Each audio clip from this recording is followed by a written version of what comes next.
This will define everything. We're going to be talking about the looming contract situation coming up with Coby White and how this is going to impact the Chicago Bulls. This is your host, Rico Greenhowe, and you have found yourself on another episode of Bulls Digest. And so before we jump into it, I first want to remind you that 72.5% of you that watch are not subscribed to the channel. So like Modest Buzelis does in games, make sure that you slam dunk on that subscribe button for us because it means a lot to us here at Bulls Digest as we try to reach our end of the season subscriber goal. And with that being said, let's go ahead and jump into the content for today. And so we are talking about Coby White and his looming contract extension coming up. And so if you're not familiar with that, he does have an extension that he's eligible for this summer.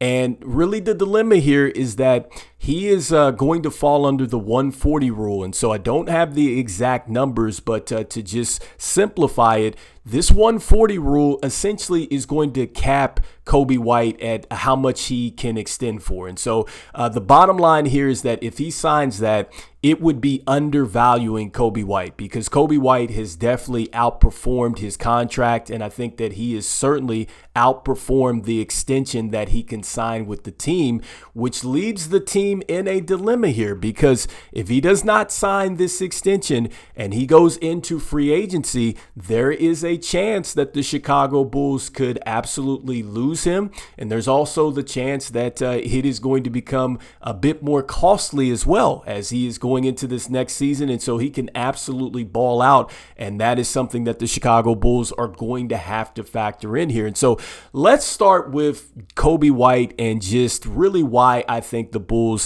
need to find a way to get it done with Coby White, no matter what happens, which I think it is going to lead to free agency in my personal opinion. But look, when you look at the numbers, Coby White definitely, I think, stepped it up again this year.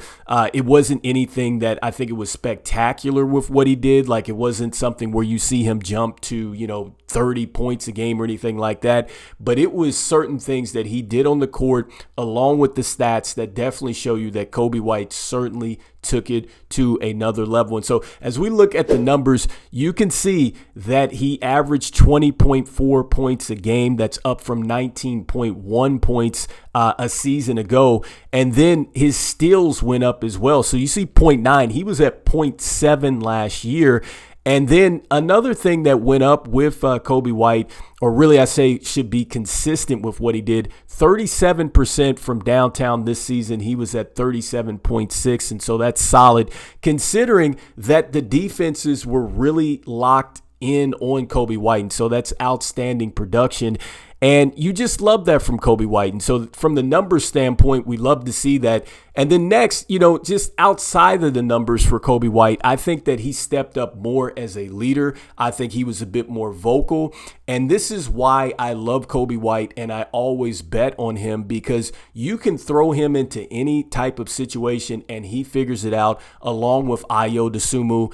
And as a Chicago Bulls fan, look, I want those guys on my team. And I've said this before, that when you go back and you look at the young Bulls, and I'm talking about when they had Joakim Noah, when they had Derrick Rose and Luol Deng and those guys like that, it was that type of mentality that really, I think, helped define this team. And we need an identity. And I think that Coby White is one of those players that gives us an identity.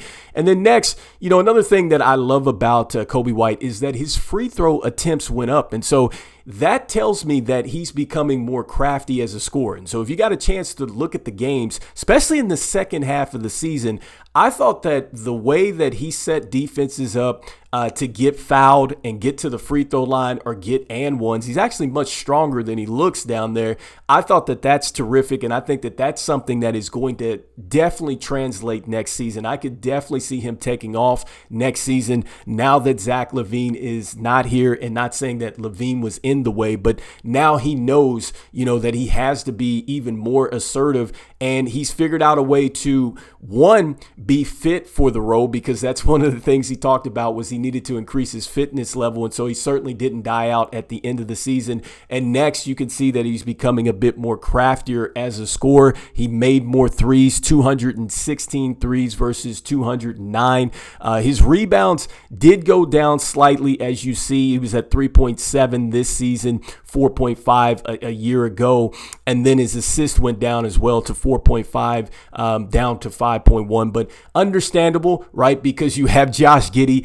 He is pretty much eating up everything on the glass and getting all those assists as well. But it's great to see that, look, he was able to work alongside of him, and he was still able to be a playmaker. And so because of all these things, look, I'm saying that you absolutely need to extend Coby White, or not extend him, but you need to find a way to get him back to the Chicago Bulls, period. Like, I don't think that a contract extension is going to be the answer, unfortunately, but the Chicago Bulls need to just make it happen. And what I do like about this situation is that I'm hoping that AK is thinking about that. I mean, according to, one of the things that we see here from K.C. Johnson, and this was a tweet that was done shortly after the end of the season press conference for the team. So this was after the team got eliminated. But this is one of the tweets that K.C. Johnson had put out there. K.C. Johnson is, the beat reporter that is around the Chicago Bulls. You often see him during games and things like that. But he says right there, look, that AK has expressed desire to retain Josh Giddey and Coby White long term. Obviously, I just talked about the extension coming up. And I think that this is huge, because I do feel like that between Coby White and Josh Giddey, you have a foundation there. And so I think you do have to find a way to get it done. I like the fact that AK is thinking about getting it done. And now I think for AK, it really puts the pressure on AK. And I think that this is where you really have to now say to the front office, it's time to step up, because I do think that you extend Josh Giddey. I think you take care of him. I know I haven't talked about it, but I think he's definitely worth his $30 million. And if he wants the 5, you give him the 5.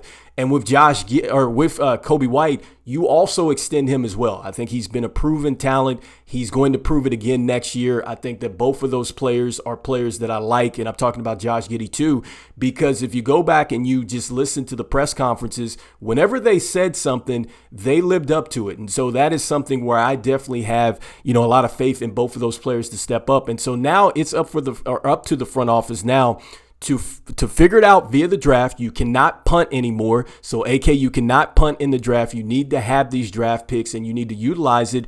But next, now you need to start thinking strategically when you're in free agency. How do you maximize these players? Because I think that is something that I wonder about with this front office and thinking about that, because it's just puzzle pieces that need to fit together. And so, look, if you're not getting necessarily the best defenders from these two players, but you get this, then you need to get some defenders out there. You need to get some length on the front line as well. You need to address the center position. And so it's time now for AK to step up and realize that, look, you have drafted, Coby White. He's a drafted player with us. And then you lucked out, I think, in this trade, and he hit with Josh Giddey. Now it's about going ahead and maximizing this opportunity, because I do feel like that, look, between Coby White and Josh Giddey, both of these players are the future for the Chicago Bulls, along with Modest Buzelis, who I think is going to take a huge step next season. And so I'm saying that you're not seeing that anywhere else, but I'm telling you that I think that Modest Buzelis is going to take a step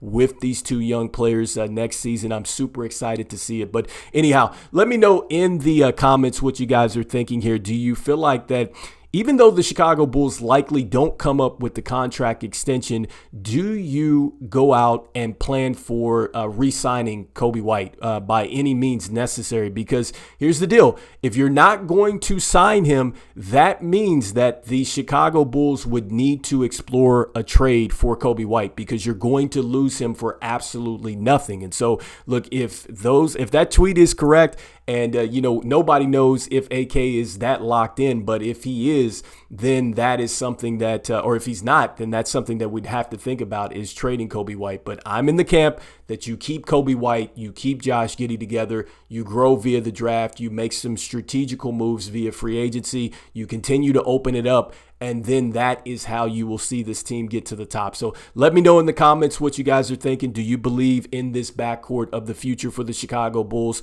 Do you think that they move on from Coby White? I'd love to hear what you're thinking. And as we always say, go Bulls, and I will see you guys on the next one. All right, peace.